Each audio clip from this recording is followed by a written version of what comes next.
In the dark underworld of Seoul, power is usually measured in decibels: the roar of a gunshot, the scream of a victim, the barking of orders.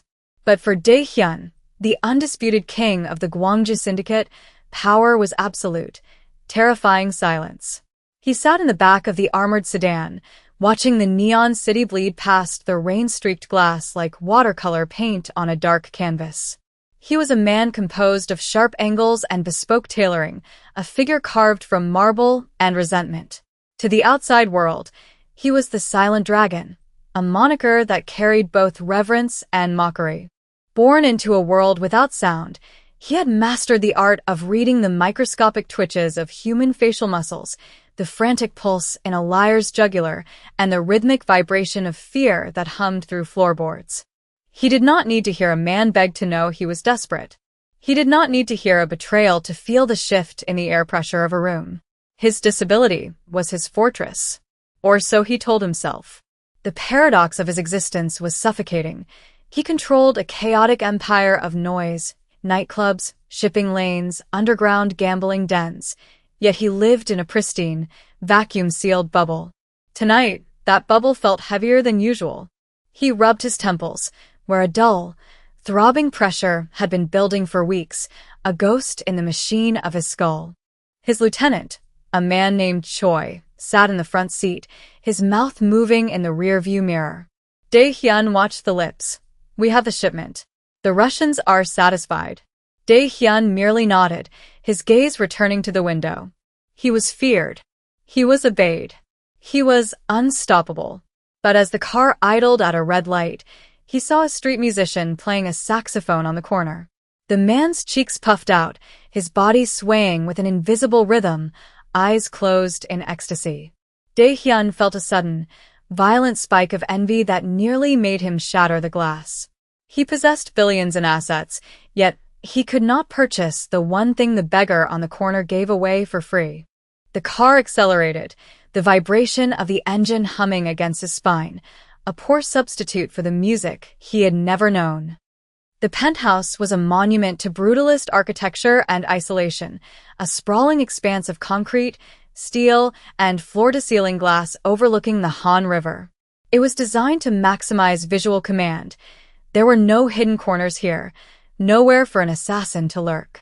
Dae-hyun entered, tossing his damp overcoat onto a leather recliner, the vibration of his own footsteps registering as familiar thuds in his heels.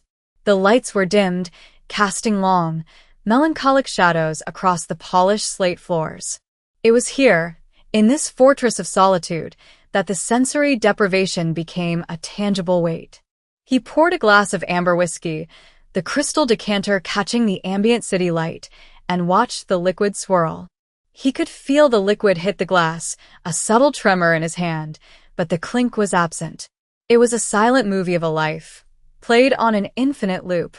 Then, movement caught his peripheral vision. A silhouette moved near the library shelves, fluid and distinct from the jagged, nervous movements of his guards. It was the new maid, Imani.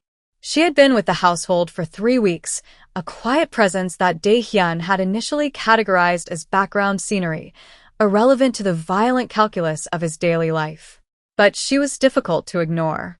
She was 28, with skin the color of deep obsidian and eyes that held a startling, intelligent depth. She moved with a dancer's grace, a deliberate economy of motion that didn't vibrate the floorboards like the heavy-footed thugs he employed. She was dusting the upper shelves, stretching, her form illuminated by the moonlight filtering through the rain. Dae-hyun paused, the whiskey glass halfway to his lips. In his world of hypervigilance, everyone was a threat until proven otherwise, yet Imani registered as something else. A disruption. A variable he hadn't solved. He found himself studying her, not as a boss evaluates a subordinate, but as a man starved of beauty evaluates a work of art. She turned, sensing his gaze, the sixth sense that people develop when a predator enters the room, and bowed deeply. He saw her lips move. "Good evening, sir." The politeness was standard, but there was no fear in her eyes, only a calm, observant curiosity. It unsettled him. It intrigued him. The headache returned with a vengeance, no longer a dull throb but a piercing lance of white-hot agony drilling behind his right ear. It was a specific, localized pain, right where the external component of his high-end cochlear implant sat, a device that Dr. Kong, his personal physician for 20 years, had insisted he wear despite its failure to ever produce sound. To stimulate the dormant nerve, Kong had said, to prevent atrophy, Dae-hyun grimaced, dropping the whiskey glass. It shattered on the floor. He didn't hear the crash, but he felt the vibration of the impact travel up his legs. He stumbled, gripping the edge of the granite island, his knuckles turning white. The room began to spin, the visual input of the city lights smearing into nauseating streaks of neon. This was not a migraine. This was a malfunction. He gasped for air, his vision tunneling. He tried to signal for his guards, but his hands were shaking too violently to sign. Through the haze of pain, he saw Imani rush forward. She didn't scream or panic. Her face was a mask of focused determination. She bypassed the broken glass, her movements swift and silent, appearing at his side like a phantom. She reached out, her hands warm and firm against his biceps, steadying him. He looked into her eyes, seeing his own reflection distorted by pain. He tried to push her away. Weakness was death in his world, and he could not be seen like this. But he lacked the strength. The agony was radiating from the device behind his ear, sending electric shocks down his neck. Imani seemed to realize the source immediately. She didn't look at his face. She looked at the device. Her eyes narrowed, not with confusion, but with recognition. A flash of anger crossed her features, a strange emotion for a maid witnessing a medical emergency. She guided him to a chair, forcing him down. Her lips moved, urgent and precise. Hold still. The command was so authoritative that Dae-hyun, a man who commanded armies, froze. What happened next defied every rule of his existence. Imani didn't call for help. She didn't run for the intercom. Instead, she reached into the pocket of her apron and pulled out a small, specialized multi-tool, something a maid would never carry, something that looked more suited to a watchmaker or a bomb technician. She stepped in close, her body pressing against his shoulder, her scent of jasmine and rain overwhelming his senses. He felt the cold metal of the tool against the skin behind his ear. Panic flared in his chest. Was she an assassin? Was this the end? But the pain was so blinding he couldn't fight back. With surgical precision, she manipulated the casing of his external processor. He felt a click, a vibration that rattled his skull, and then she pulled something out. It wasn't a battery. It wasn't a wire. She held it up to the light, her expression grim. It was a small, translucent chip, no larger than a fingernail, pulsing with a faint, rhythmic red light. It was a dampener, a signal jammer, a parasitic piece of technology designed not to aid hearing, but to suppress it. Dae-hyun stared at the object, his mind reeling, trying to comprehend the geometry of the betrayal. He had been told his nerves were dead. He had been told there was no hope. But as Imani tossed the chip onto the table, she reached back to his ear and adjusted a frequency dial on the processor that had been locked for decades. She looked at him, her eyes fierce, and whispered something. But he didn't read her lips. He didn't have to. The sensation hit him like a physical blow, a tidal wave of pressure that nearly knocked him out of the chair. It wasn't sound, not at first. It was violence. It was a raw, scraping, chaotic intrusion into his sanctuary of silence. The air itself seemed to scream. A low, thunderous roar filled his head, the sound of his own blood rushing through his veins. The hum of the refrigerator in the far corner sounded like a jet engine taking off. The rain against the window, previously a poetic visual, was now a barrage of machine gun fire. Tuck, tuck, tuck, tuck. He clamped his hands over his ears, curling inward, a guttural cry ripping from his throat. He heard that too, a ragged, animalistic sound that terrified him because he had never heard his own voice before. It was deep, rasping, and uncontrolled. Sensory amplification was an understatement. This was sensory assault. The world was too loud, too sharp, too present. Every dust mote seemed to have a frequency. The fabric of his shirt rustling against his skin sounded like sandpaper on concrete. He was drowning in a sea of noise, his brain scrambling to interpret signals it hadn't processed since birth. He was gasping, hyperventilating, the shock threatening to send him into cardiac arrest. He was a god brought down to earth, stripped of his armor, flayed alive by the atmosphere. He squeezed his eyes shut, trying to block out the visual input to focus on the auditory agony, but the synesthesia was overwhelming. The sounds had colors, jagged flashes of red and violent purple bursting behind his eyelids. Through the chaos, a single sound began to cut through the static. It was soft, rhythmic, and melodic. A lifeline thrown into a hurricane. It was a voice. Not the distorted, muffled vibrations he had imagined, but a clear, resonant tone that seemed to wrap around his frayed nerves like warm silk. "Look at me," the voice said. "Focus on me." He opened his eyes, tears streaming down his face, tears of pain, of shock, of a lifetime of silence breaking. Imani was kneeling before him, her hands cupping his face, her thumbs stroking his cheekbones. Her mouth was moving, and for the first time, the movement matched the sound. "Breathe, Daehyun. Just breathe." The sound of his name, spoken by another human being, was the most profound thing he had ever experienced. It was intimate, terrifyingly real. He stared at her, seeing her not just as a maid, but as the architect of his rebirth. The realization hit him with the force of a bullet. He could hear. He had always been able to hear. The dampener she had removed. It meant his disability was a lie. A manufactured cage. His doctor, his lieutenant, the people he trusted, they had done this. They had kept him deaf to control him, to keep him isolated, to make him the perfect, predictable weapon. The shock began to transmute into a cold, lethal fury, but Imani held his gaze, anchoring him in the present.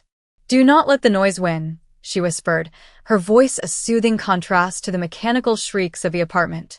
"Listen to my voice." Only my voice, in that moment, amidst the cacophony of a new world, a dark, dangerous romance was born, not of flowers and dates, but of shared secrets and the shattering of chains. He leaned into her touch, the first sound he truly understood being the beat of her heart as she pulled him into an embrace, shielding him from the noise of the world he was about to burn down. For the first hour, Daehyun remained in the chair, his body trembling with the aftershocks of sensory integration. Every input was a physical assault. The distant wail of a siren 3 miles away felt like a needle being dragged across the surface of his brain. The hum of the penthouse's climate control system was a low, menacing growl that seemed to vibrate in his molars. Imani did not leave his side. She became the filter, the buffer between his raw, exposed nerves and the chaotic frequency of existence. She moved around the room, dampening the environment, closing heavy velvet drapes to muffle the street noise, placing thick rugs over the echoing slate, turning off the buzzing halogen lights until only the soft, silent glow of a singular lamp remained. She returned to him, her movements now accompanied by the soft swish-swish of fabric, a sound he found inexplicably erotic and grounding. She adjusted the dial on the processor again, dialing the sensitivity down, fine-tuning the chaos into something manageable. "Focus on the small sounds," she instructed, her voice a low contralto that resonated in his chest. "Don't try to hear the city. Hear the room. Hear the clock." Daehyun focused. On the mantelpiece, an antique pendulum clock swung. Tick, tock, tick, tock. The rhythm was precise, mechanical, and soothing. It was the first orderly thing he had heard in his life. He latched onto it, using the metronome to sync his breathing, slowing the frantic galloping of his heart. As the panic receded, it was replaced by a cold, crystalline clarity. The chip. The red, pulsing chip that lay on the table like an extracted tumor. He reached out and picked it up, feeling its weight. It was high-grade tech, military application. This wasn't a medical error. It was a prison sentence disguised as a cure.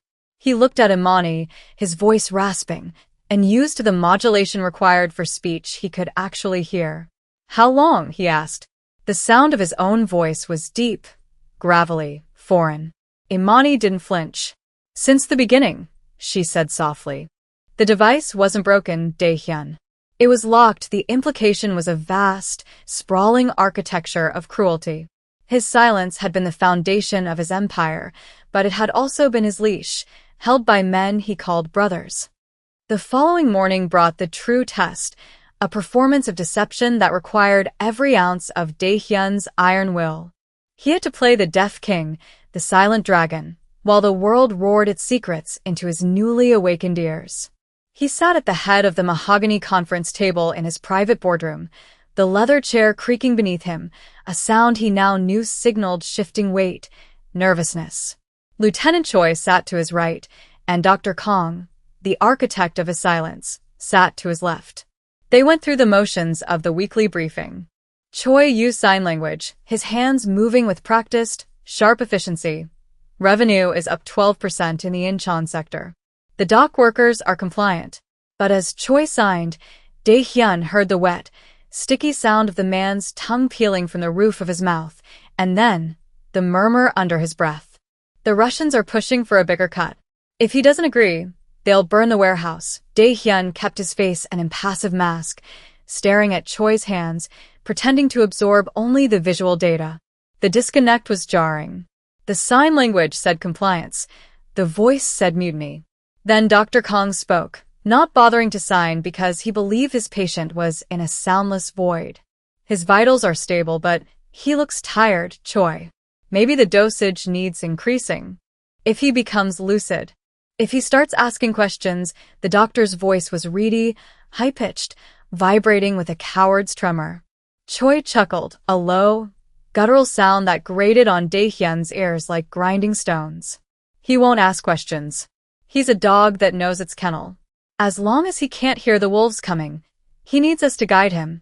The rage that flooded Daehyun was not hot. It was absolute zero. It was the freezing point of the soul. He watched their lips move, watched the arrogance dance in their eyes. They discussed skimming profits. They discussed the maintenance of his disability. They discussed him as if he were a piece of malfunctioning machinery. Every scratch of a pen on paper, every clear of a throat, every rustle of a suit jacket was a piece of evidence. He was gathering intelligence not through spies, but through the very air they breathed. He nodded slowly, signing back. "Good work. Proceed as planned." The irony tasted like blood in his mouth. That night, the atmosphere in the penthouse shifted from clinical to conspiratorial, the air thick with the tension of unsaid things and the budding heat of a shared secret. Daehyun stood by the window, listening to the rain lash against the glass, a violent, percussive rhythm that he was beginning to understand. Imani entered, carrying a tray of tea. He didn't need to turn around to know she was there. He heard the soft friction of her footsteps, the clink of porcelain, the intake of her breath. "Who are you?" he asked, not turning from the window. He heard her set the tray down. "I was a nurse at the clinic," she confessed, her voice steady, but laced with a melancholic weight. "I worked in audiology. I saw your file 3 years ago. The scans. They didn't make sense. Your cochlear nerve was intact. Healthy. Robust. But the diagnostics always showed zero activity." She paused, and he heard the rustle of her uniform as she wrung her hands, a nervous tick she usually suppressed. "I asked Dr. Kong about it. The next day I was fired. Blacklisted. I lost my license, my apartment, everything. I ended up cleaning floors to survive. When the agency sent me here, I knew I had to check the device." Daehyun turned then, looking at her. In the dim light, she was a revelation. He stepped closer, the distance between them closing until he could hear the faint, rapid beat of her heart. It was the most honest sound he had heard all day. "You risked your life," he murmured, reaching out to touch the side of her face. His hand was rough, scarred from years of violence. Her skin was soft, warm. "Why?" She looked up at him, her eyes searching his. "Because silence should be a choice," she whispered. Not a cage. The romance that bloomed between them in that moment wasn't born of flowers or courtship. It was forged in the fires of survival. He leaned down, his forehead resting against hers, and for the first time, he listened to the sound of another person's breathing not as a medical sign, but as a shared intimacy. The world was loud, dangerous, and treacherous, but in the circle of her arms, the noise fell away, leaving only the rhythm of two people plotting a war. The trap was set with the meticulous precision of a composer writing a symphony. Dae-hyun arranged a private dinner, a celebration of the quarter's earnings. He invited only the inner circle, Choi, Dr. Kong, and two of the key capos who had been conspiring with the Russians. The dining room was prepared for acoustic perfection, hard surfaces, minimal drapery. He wanted to hear everything. He wanted to hear the fear. As they ate, the mood was jovial, fueled by expensive wine and the assumption of the boss's ignorance. Imani served the courses, moving like a shadow, her eyes meeting Dae-hyun's briefly, a silent exchange of readiness. Dae-hyun sat at the head of the table, his implant covered by his hair, the processor turned to maximum sensitivity. He heard the scrape of silverware on china, the gulping of wine, the shifting of feet under the table. He waited until the main course was cleared. Then he tapped his glass with a spoon. Ting, ting, ting. The sound was crystal clear, a piercing note that cut through the conversation. The room fell silent. Dae-hyun looked at Choi. He didn't sign. He didn't gesture. He simply opened his mouth and spoke, his voice booming, resonant, and terrifyingly controlled. "Do you think," he began, savoring the shock that rippled through the room, the collective gasp that sounded like the air being sucked out of an airlock, "that the Russians will pay you enough to cover the cost of your betrayal?" The silence that followed was absolute, but to Dae-hyun, it was deafening. He heard Dr. Kang's glass slip from his fingers and hit the table, thud. He heard Choi's breath hitch, a strangled wheeze of panic. He heard the safety catches of the guards' guns clicking off at the door, guards who were loyal to the dragon, not the lieutenant. "You can hear," Choi whispered, the color draining from his face, leaving him ashen. "Since when?" Dae-hyun stood up, the chair scraping loudly against the floor, a deliberate, aggressive sound. "Long enough to hear you sell me out for copper coins," Dae-hyun said. "Long enough to hear the doctor laugh about my condition." He walked around the table, the sound of his footsteps heavy and rhythmic, like a judge's gavel. The resolution was swift, brutal, and loud. There was no need for a lengthy trial. In the underworld, the sentence for treason was written in lead and blood. But Dae-hyun did not raise a hand. He merely nodded to the shadows. The doors burst open. The sound of violence that followed was a chaotic mix of shouts, struggles, and the finality of gunshots. Bang! Bang! The concussive blasts rang in Dae-hyun's ears, sharp and stinging, but he did not flinch. He watched as Choi and Kong were dragged away, their pleas for mercy falling on ears that were now mercilessly open. When the room was finally empty, save for the bodies of the betrayers and the scent of gunpowder, Dae-hyun stood alone in the center of the carnage. The ringing in his ear subsided, replaced by the humming silence of a city outside. He walked to the balcony doors and threw them open. The roar of Seoul rushed in, the traffic, the wind, the distant shouts of the living. It was a cacophony, a mess, a disaster of noise. And it was beautiful.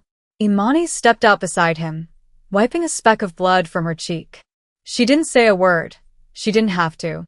He could hear her presence. He turned to her, the wind whipping his hair, the sensory overload now a manageable hum in the background of his consciousness. He took her hand, squeezing it, feeling the bones and sinew, hearing the friction of skin on skin. He was the dragon, no longer silent, but roaring with the force of a storm unleashed. The city below didn't know it yet, but the rules had changed. The man who listened to everything had arrived, and his reign would be thunderous.